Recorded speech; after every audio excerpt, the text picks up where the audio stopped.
siku moja niko katika mahangaiko yangu mitaa ya Sinza.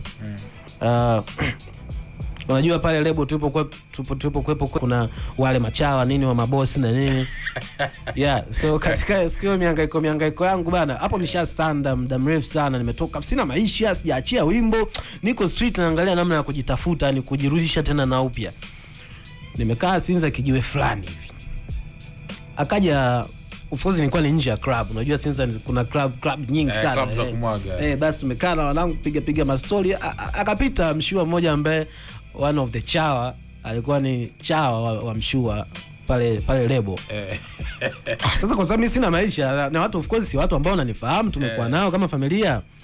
Nikasema sina maisha, afu mshua huyu hapa, ngoja niende hata nimdonoe, nimchomoe hata kiteni 20 aweze akanikazia, kwa sababu ni kijana wao hata kama sipo tena kule, unanielewa? Basi mshua nikamfuata, alikuwa na misha yake fulani anafanya. Akaniambia kanisubiria kwenye gari pale, sikizia wewe, fresh hapa sina maisha, yani hata nipe hata 10,000 20,000 tu, maisha mengine yaendelee. Mshua kaja kamaliza misha yake, kaja kaingia kwenye gari. Sasa nazunguka ule upande wa dirishani kwenye siti ya dereva nimfuate. Mshua anafanyaje? Anawasha gari, anaondoka. Alafu ananiambia njoo hapa siwezi nani, hapa parking imekaa vibaya, wewe njoo. Kumbe mimi nakuja, kipindi naifuata gari kwa nyuma ananirekodi. Yani amempa simu ile, alikuwa na gashi wake pembeni, ndo anarekodi yani kwamba achukue ile clip aipeleke kwa Washua. Kijana yeye anaifanya ametoka, afu kumbe kasanda maisha yenyewe hivi, unaelewa? Basi kama mita 100 mbele hivi akasimamisha gari baada ya kupata ile clip ile alikuwa anahitaji. Akasimamisha gari, akanipa na shilingi 20,000. So mimi sijui kama amenirekodi. Lakini yule gashi aliyekuja naye, alikuwa naye kwenye ile gari. Yule gashi mimi tunafahamiana, kwa sababu hata purpose iliyomleta Sinza ilikuja kwa ajili ya kuja kumchukua huyo gashi, yani ilikuja kumnunua. Unajua Sinza kuna hiyo michezo. Mrembo. Ukisema gashi wengine wanakuwa hawajui. Alikuja kununua mrembo.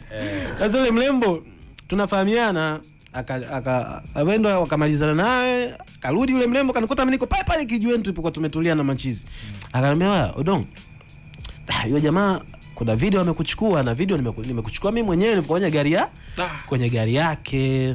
Yule ulivyokuwa unakuja unamuomba hela upo nyuma ya gari yake, aliniambia ni kurekodi. Kwa sijajua ana lengo gani, wala mimi sijui kama mnafahamiana vipi, ila tu elewa kwamba kwenye simu yake kuna video yako. Unaelewa? Mimi cha kufanya kesho yake asubuhi sasa, kwa sababu ile tulikuwa usiku wa manane sana, na yeye kwa ameshalewa na nini, mambo ya starehe usiku.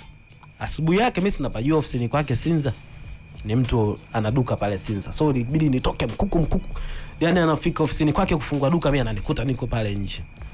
Fika nikamwambia bro, samahani lakini mimi 20,000 yako hii hapa ulionikabidhi jana, lakini nakuomba yani unifutie ile video ambayo umerekodi kwenye simu yako. Yani futa hii kauli ya kwanza, ninakuomba, ila kauli ya pili haitakuwa tena ya kuomba. 20,000 yako hii hapa, naomba ufute hiyo video.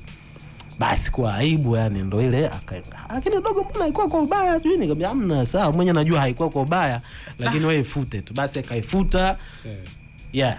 So watu walikuwa wanafikiria kwamba mimi nimepotea hivyo, nimeacha muziki na nini. That's why hivyo sikuacha muziki, nilikuwa nasoma gap imekaeje. Ndo kama hivi tunarudi na kazi zinaendelea kutoka. Nashukuru Mungu hata kwa uzima, kwa sababu mambo yani yanotukuta si vijana wote wanaweza kuyahandle. Wengine wanapotelea kwenye matumizi ya vilevi, madawa na nini. Kwa hiyo tunashukuru sana Mungu hata kwa watu kama hawa, kina P, kina Profesa, hata watu wote ambao wanaona thamani ya hiki tunachokifanya. Lakini kuna watu wapo kwa ajili ya kuwapoteza watu.